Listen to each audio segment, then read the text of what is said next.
Hey, this is Cam, and we're back with a quarantine series, and I'm joined today with some great coaches from Gardner-Webb University, which is such an asset in our community. And I want them to introduce themselves quickly. We'll start with you, Coach Chester. My name is Jim Chester. I'm the head baseball coach at Gardner-Webb. Great. Tim? Coach Kraft? Tim Kraft. Yeah, Tim Kraft here with Gardner-Webb basketball. And also, as we start to talk about youth sports, have 4 kids of my own that are either in it or will be in it soon. So it's a relevant topic for my family. Right. Coach Luther. Also, Coach is a head T-ball coach too. Yeah, for the Y. Yeah, we can get them back playing. Yeah. Coach Luther. Yeah, Jeremy Luther. I work with Tim Kraft with the men's basketball, and I also have 3 kids that are in the Y in youth sports currently. So it's a big benefit for our family, and it's very important to our family too. How old are your kids, Coach Luther? So I have a 13-year-old, a boy. I have a 9-year-old girl, and I have a 5-year-old son. And those are great ages. My 5-year-old son was very disappointed when the quarantine hit because he signed up for soccer and got his soccer shoes, and we were outside in the backyard practicing, and I got to tell him it was canceled for a while, so he got a little disappointed. It's not the same. Coach Chester, do you have kids? Yeah, I do. My daughter's 7 and my son is 2, and my daughter's been involved in basketball at the local Y, and then she was going to have the privilege of playing under Coach Kraft this spring until the quarantine hit. So I was looking forward to kind of heckling on the sidelines and judging the coach. In baseball, I've never been able to do that before. You're our newest coach in the community, and Leaf's on the call too. So where were you before Gardner-Webb? I was at Barton College in Wilson, North Carolina for 2 seasons, and then before that I was at Lock Haven University in Central Pennsylvania, and very familiar with the Y. We had one in town, and my wife was actually the sports director at the local Y in Lock Haven. So we have a deep appreciation of what a Y can do for the community, and we've been involved everywhere we've been. So she's a future board member. Let's make sure I'm Get your name down. Mm-hmm. That's good. Before we get into talking about sports, a couple years back, I was at the game. I love telling Coach Kraft this story, and Gardner-Webb was playing Winthrop, and it was at the end of the season. It was a big game, which that's a good rivalry between our 2 schools. And Gardner-Webb had made this great comeback to tie the game in the last 20 seconds. And there was a scramble for the ball, and Gardner-Webb dove on it and called timeout. And the first person up was this little girl behind the bench screaming, 4 for 4 seconds on the shot clock. She realized it before any assistant coach, and she had to be about 6 or 7. And I looked at Will Mabry, and he went, "That's Kraft's daughter." That's beautiful. Funny.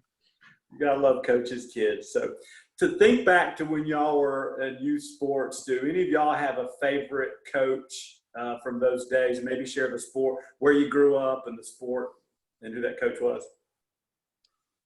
Well, I can think of a couple. I mean, I had some great coaches from soccer to baseball to basketball, but everything. I had some great ones growing up, but the 2 that kind of come to mind that I remember, one was my dad coaching me in flag football, which was just a lot of fun. As I guess 4th, 5th, and 6th grade, we had this flag football league.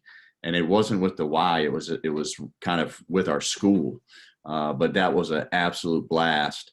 And I just remember him, and he was kind of a football guy, and he had like these plays on these index cards, and we'd be in the huddle, and he'd have the play right there on the index card, and that was a lot of fun. And then the other one I would say is Coach Luther knows him because we grew up in the same town.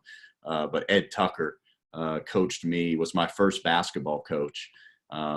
We played in the rec league, the local rec league, and our school would put a team in the local rec league of elementary kids.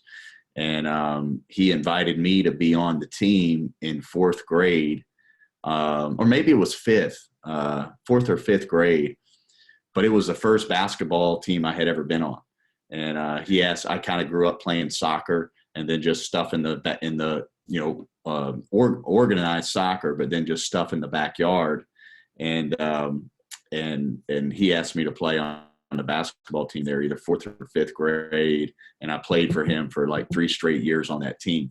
And it was a little kind of a rec league team we played on 8.5-foot goals. And it was a great experience. And that's kind of where my love for basketball started. That's great. What about you, Coach Luther? And where'd y'all grow up, Coach Luther? We grew up in Tallahassee, Florida. So, Kraft's a Gator. I was a Seminole for a while, but I was 3 years older than Tim, so I was kind of like his hero, and that's why he's turned out to be so good today.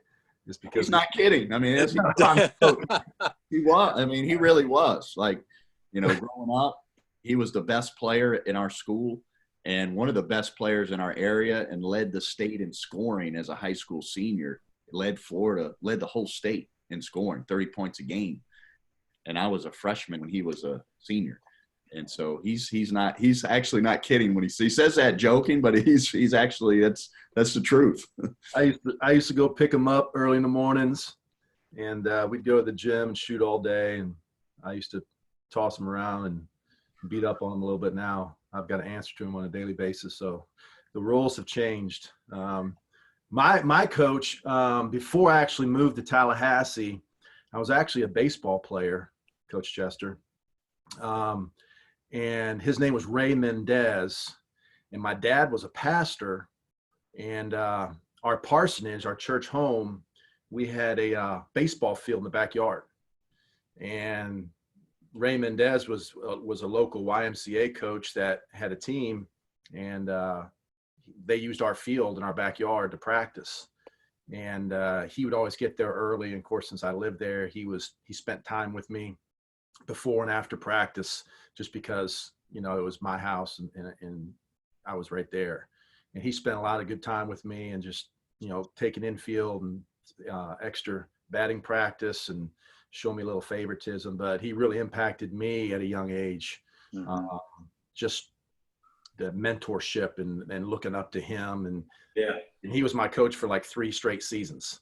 So that was beneficial for me. What about you, Coach Chester? I'm a Western Pennsylvania native. I grew up in a small mill town right outside of Pittsburgh. So I've got a lot of fond memories of, youth sports. Probably a lot like Coach Kraft. My dad was a huge influence on me. And it probably wasn't from a, completely maybe an X and O standpoint. It was more of an approach and, more of a blue collar type thing that I just kind of was ingrained at a young age. And he tried really hard to help me with a lot of different things athletically. And then he was really good about knowing when he couldn't do it anymore, and tried to, help me in regards to like getting me with the right people on that end. I do have a really fond memory of a coach of mine, Brian Zarenda was his name. And he's now today one of the most successful high school coaches in Western Pennsylvania. But at that time he was young, I would say 17, 18 years old when I was 7, 8 years old, and just spent so much time at the field. And that just kind of like has been ingrained in me in my coaching career. Just, there was just a lot of time and effort and just a lot of sacrifice. That's the word I like to use. And it's just a great, and it gives me, a lot of appreciation for people that are involved in youth sports, when there's so much time now that's focused on, maybe sometimes the negativity of how parents react and how things go. But, I know that I constantly remind, my daughter when she's in youth sports that, you need to go thank this person. I mean, they're volunteering their time and their love for you as a player and you as an athlete, and for all the kids that, there's more to it than teaching somebody the proper swing and the proper, and that's what goes along with me, is that there's just when I look back at the amount of time that people put into, me as not only just as a player, but then as a person, that it's impactful on a long term. Yeah. Well, the point I want to make in asking that question is for the parents listening or people listening is how impactful it can be to be a youth sports coach. If you guys remember that years later, you remember how important people were. I think the other point y'all made is so many times as parents, we think, well, I don't know soccer, or I don't know the sport, I don't think I could teach it. But selfishly, you ought to do it because it's such great memories of you and your child. You're creating something between you and your child that just can't be replaced, that they're going to remember forever, of just spending a little bit of time in whatever sport, being that parent and the coach. You can't replace that. Such a great comments. If and any of you jump in, if y'all could give advice to parents of elementary school kids about being a good youth sports parent, what would you share? I think for me, kind of like Coach Chester was talking about, just being grateful and thankful, because all these parents, they have jobs and they have other interests and they're sacrificing their time. I remember when my oldest son was playing on Bowling Springs Elementary team, and they couldn't find a coach, and one of the parents' sons was a little bit overweight, and they weren't going to have a team unless a parent stepped up and decided to coach the team. And this parent stepped in, didn't know anything about basketball, met with all his parents and said, look, I don't know anything about it. If anybody wants to help, jump in.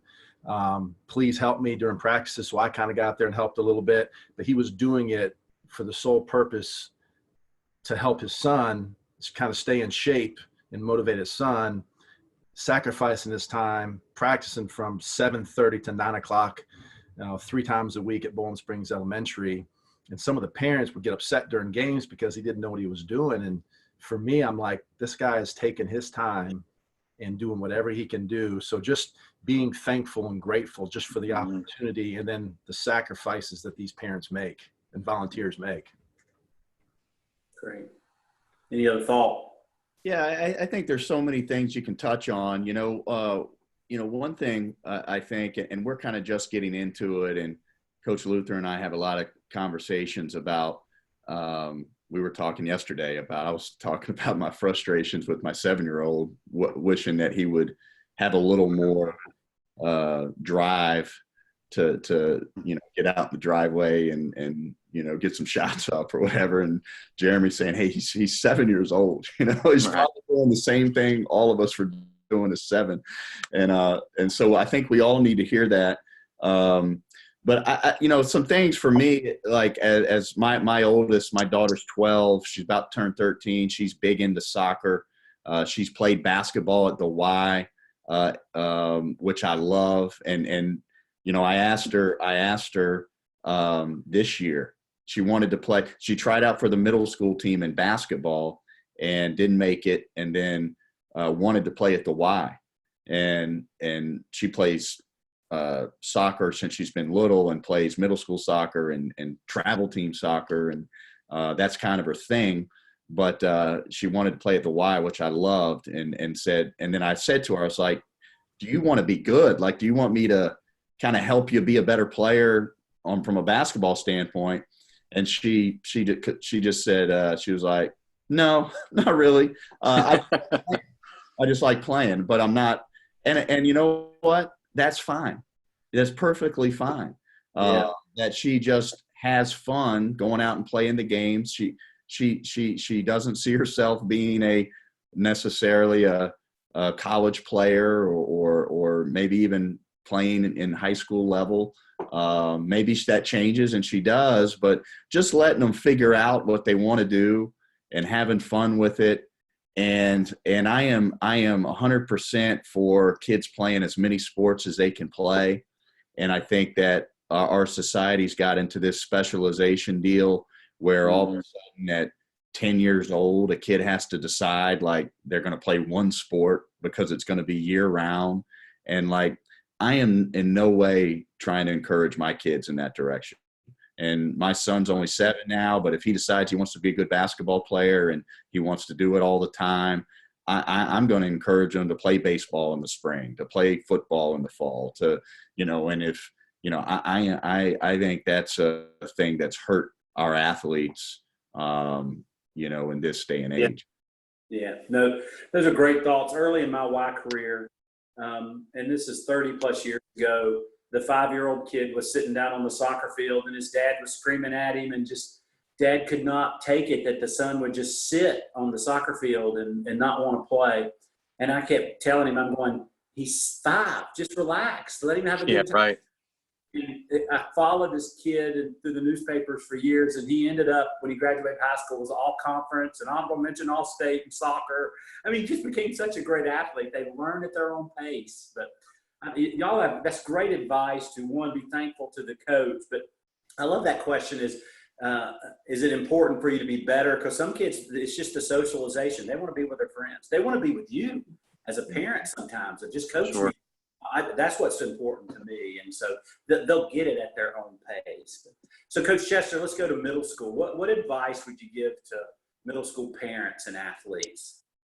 You know, I think it gets into similar to some of the youth stuff. I mean, I think patience is the right word to use. And I think that I still, you know, going off of what Coach Kraft said, I mean, I think it's just important that, you know, you're playing as many sports as possible. I think that specialization, even at that age, is still not where you know, it's not quite that piece yet.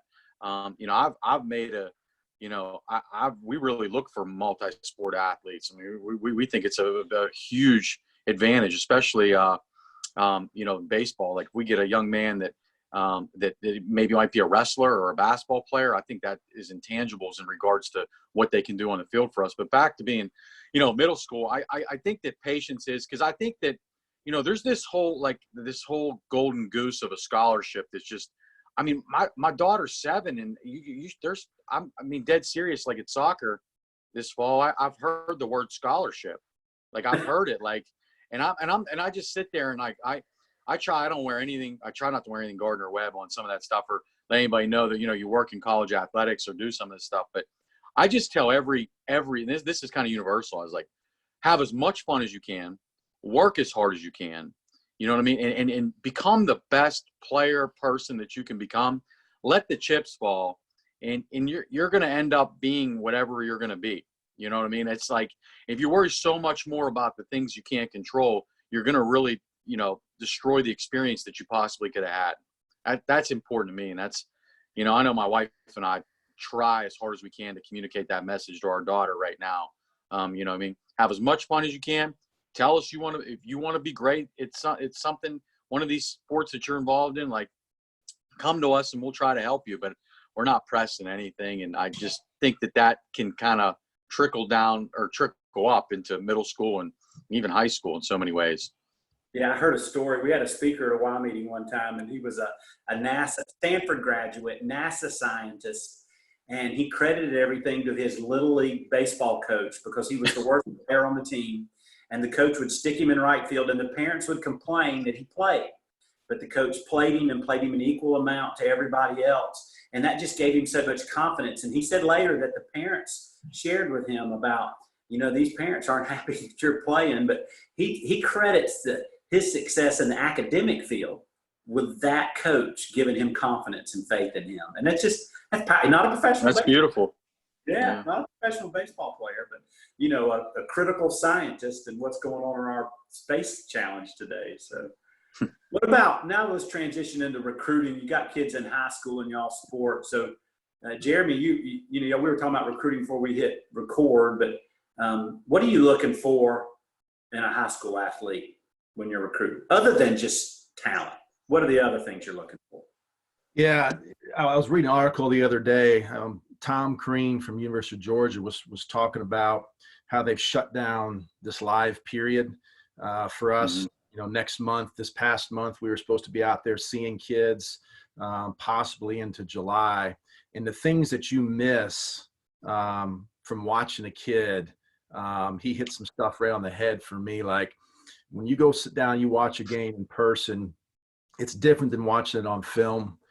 You can't see the eye rolls. You can't see the shrugs, the disrespect maybe to his teammates or what kind of teammate he is. Some of the toughness doesn't show through in the film for when you're actually there in person. So for me, this is 22 years. at the college level. And primarily I recruit just that coachable spirit, toughness in a kid. There's a lot of talented, Coach Chester and Coach Kraft know there's a lot of guys that can play ball, whether it be baseball, basketball, football. And I think what separates kids on our radar and the things we try to get is how coachable the kid is, how he responds to his teammates, how he responds to his coaches, how he responds to adversity, during a game. These are things that parents and kids don't realize that's what we look at, more so than just talent a lot of times. And then how tough the kid is, is he going to push through? Is he going to get to that next level, diving on the floor, whatever, you kind of relate toughness to. So for us, that's kind of the things that we look for, or at least what I look for. And I think that starts to be built at such a young age. And that's why I think youth sports is so critical, because you start to learn those things, and those coaches and teammates, you start to get that stuff. And that's why I want for my son. Tim and I talk about this all the time. My oldest son wants to be an NBA player. Well, I know he's never going to be that. I want him just to have the experience of being a part of a team. I don't care if he's the best player, if he's the worst player, just be on that team for all the things that sports can teach you, and how coaches can direct you, and the toughness and the mental and the camaraderie and the coachability stuff. Yeah, so many lessons in sports, but I'm going to flash back a little bit. So having a coachable spirit, that foundation is built when, as a parent, you're teaching your child in elementary school to respect their coach, be thankful for that time that all that's foundational, that's built for when they're in high school, that they come back to that. So that's what about you, Coach Chester? What are you looking for? Yeah, well, I mean, off that just for a second, like it's amazing. I just did one of these with a baseball group out of Western PA, and it was like some of this came up. Like it's about like accepting a role. I mean, I think we all kind of got to do that in life, right? As you move on, we all have bosses, we have different things, you have roles that you play, and I think that a lot of times now in youth sports, sometimes the same, like in our sport, we have relief pitchers and we have pinch runners and we have defensive replacements. I mean, that isn't going on at lower level. Having an understanding of where, even if you don't agree with the coach, you know what I mean? It's like you got to learn how to adapt and work within the team and different things. But, talking in regards to recruiting, I just saw something interesting this week, and I wish I can completely echo everything Coach Luther just said. I mean, a guy in their world, Buzz Williams, did a little video I saw this week about, being able to understand the invisible. And it's a lot of those things, like a lot of things the coach just described, like that's not on a stat sheet. It's not something that's not a measurable, but like things that we use in our world too, like, being able to understand and see those things, because those are the separators, as far as mental toughness and, the little things about, the eye roll is a great thing. That's you don't see a lot of those on videos. There's no doubt. And, being able to really figure out like the things that you can't really see on a piece of paper, like where do they rank, and that you'd only get to know those things by getting to know the player one-on-one and personally. So I took a lot of value out of what I saw. So I think it was on the Coach's Journal on Twitter. I saw Buzz Williams. It was pretty impactful. At least it was for me. I was like, yeah, that makes sense. And it was kind of just summarize what you're trying to do without really, being able to say it. Coach Kraft, anything to add? I just to add on what those two guys said, and we talk about, the reason why I want my kids in sports, and I think all parents say this, or a lot of them, it's like the life lessons it can teach you. Well, unfortunately, I feel like we're teaching our kids, we're not teaching them the right lessons, because here's what too many parents are teaching their kids. And we get that when we get college kids, or when I'm watching youth games. Okay. The life lessons that you're trying to teach, that you're trying to learn through playing a team sport, right? It's hard work. It's being coachable and teachable. It's being a great teammate, being unselfish. All right. And being a great teammate. It's responding to adversity. All these things that you need in life, right, to be successful. Well, it's controlling what you have control over as a person and responding to that versus blaming others. And I just think there's too much of, okay, your kid's not playing the right position or enough, so it's blaming the coach. This is a huge one. Blaming officials. Yeah. Yelling at like when parents are yelling at officials, like, to me, that is the absolute wrong message you're sending to your kid, is that, hey, listen, things are going to happen in life that you can't control. Things are going to happen on the basketball court that you can't control. How are you going to respond to that? Are you going to blame somebody else? Are you going to hang your head? Or are you going to focus on what's next and attack the next play? Amen. How you're responding to teammates. If we're trying to learn unselfishness by playing sports, well, what are you teaching your son or daughter by when they get in the car and you drive home, saying so-and-so shouldn't be playing over you? Yeah. Or you should be the forward, not the fullback. Or, you should be playing shortstop, not right field. Right. How are you teaching your kids how to be a part of a team, how to be unselfish, how to put others first? I feel like sports, a lot of times we're teaching them the wrong messages, with all those areas that we want to be teaching them the right messages. Yeah, good stuff. Great stuff. So, I know with my own two kids who played a lot, both great athletes, played every sport in high school, and my daughter even told me this later. She wrote me a note that the memories were the ride home from all those high school games together. She'd have a game up in the mountains toward Asheville, and she and I'd come back together. So she remembered the Waffle House stops, not the game, and the car ride games that we would play on these long games and stuff. And then from the wife's perspective, one thing I say, the 5 most important words that you can tell your child is, I love watching you play. And when you get in the car, it's so much ingrained. How many points did you score? Did you win or whatever? But that ought to be what you say to your kids. I love watching you play. And I'd give anything to go back and watch my kids play again, because those are the highlights of just sitting there. And I'd be a better parent.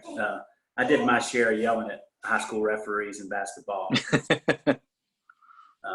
So coming up at Gardner Webb, we've got a good athletic fundraiser. Coach Kraft, you want to share a little bit about the Bulldog Bash? Yeah, we have it's our second year that we've done the Bulldog Bash. It's designed to have a big, really nice dinner and nice evening to go along with it. But obviously with the COVID-19 situation, that we're not going to be able to do that. It's an online auction. And we've got a ton of just great items to bid on, all different kinds of things. I mean, you've got Gardner Webb gear, you've got autographed things, like I know the women's basketball team has a Magic Johnson basketball on there. I mean, there's all different kind of fan packages, vacations and trips, and some of it's sports related, some of it isn't, but it's some great items that will be auctioned off. And I believe the bidding starts on Thursday and runs through next Thursday through Saturday, May 16th. And all the proceeds from this auction go to Gardner Webb Athletics and the specific sports. So it's a great opportunity to maybe do something fun in terms of this online auction. Also an opportunity to help our programs continue to get better and fundraise, and we certainly need all the help in that area that we can get. That's good. So that's May 14th through the 16th. Yes. Mm-hmm. That's great. Well, we're blessed, and I could have had any number of Gardner Webb coaches on this call. We're blessed in our community to have such great leaders in so many sports that Gardner Webb represents, and the university. We're proud. I'm proud of you guys, and pulling for you, and love getting out to see you play, and hopefully we'll be back out soon. But thanks so much for your time and your support of just kids and families. Thanks, Cam. Thank you.